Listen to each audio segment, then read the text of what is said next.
has issued a stark warning to Iran.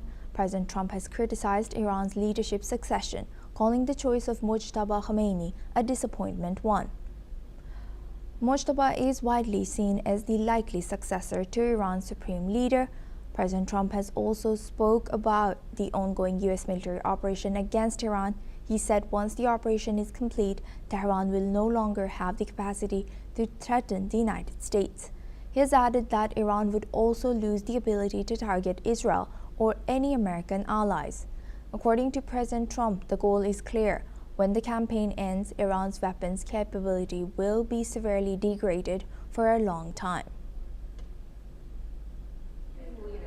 Do you have to take him out? Does he have a target on his back? You mean the new supreme leader? You mean the son? How can there be an Iran? Well, I don't want to say that. Where they're not going to be starting the following day to develop a nuclear weapon. Where they'll look at that man and some other people from the administration and say, all right, we're not going to do it. They were not willing to say that. And when Steve called up and he said that to me, I said, well, here we go. Let's do it the hard way. But the hard way, I think, is probably the easy way. When basically I can see that they will no longer have any capacity whatsoever for a very long period of time of developing weaponry that could be used against the United States, Israel, or any of our allies. We have great allies in the Middle East, great countries that are allies. Now we welcome Professor Rohan Gunratna. He's an international affairs expert, joins us live from Singapore. Thank you very much, Professor, for joining us. Good to see you. As now we enter the second week of this war, how resilient has Iran been? How do you analyze this situation? Asuma, we have seen two trends. One is Iran had a very significant missile capability. The number of missiles they have been firing every day has diminished very significantly from about 500 to 600 missiles a day into less than 100 a day now. Of course, Iran has a capacity to replenish their losses and their wastage because they still have their industries running. The drone capability also has diminished, but Iran currently has sufficient capacity to reproduce drones and to replace the capabilities that it has suffered. So this war, the intensity of the fighting by Iran, the Iranian capabilities has degraded, but still Iran will continue to attack, especially the countries in the Gulf.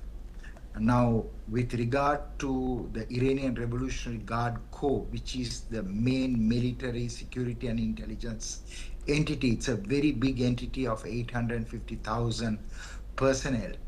They also have taken hits, but still it is a very strong entity. So we do not see a quick end to this war. It will continue for a significant period of time because no country is willing to put boots on the ground.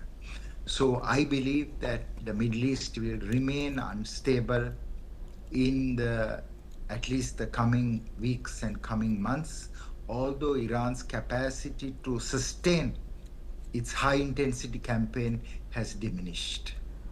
Talking about instability, one thing we notice is, the Strait of Hormuz and the effects of it in the oil market, in the energy sector. Do you think that if President Trump and Israel were planning this Operation Epic Fury for a long time, don't you think they should have had a strategy to protect Strait of Hormuz and the shipping that's that uses that strait? As you mentioned, the Strait of Hormuz is the key waterway, the key passage from where a very significant percentage of oil and trade passes through. Right now, this strait's control has been taken over by the United States. US has sunk nearly 40 Iranian naval vessels that was seeking to block the Straits of Hormuz. So the Americans have achieved a very significant military achievement, but still the Strait of Hormuz is not safe enough for the free passage of vessels. The American vessels will have to escort the other commercial vessels, the commercial vessels that are moving back and forth. So in terms of the security of the Straits of Hormuz, it cannot be guaranteed by anyone because Iran has a very big naval capability. Israelis and Americans have targeted those capabilities, but still Iran is able, when they want to, disrupt what is the activity in the Straits, although they can no longer control the Straits of Hormuz.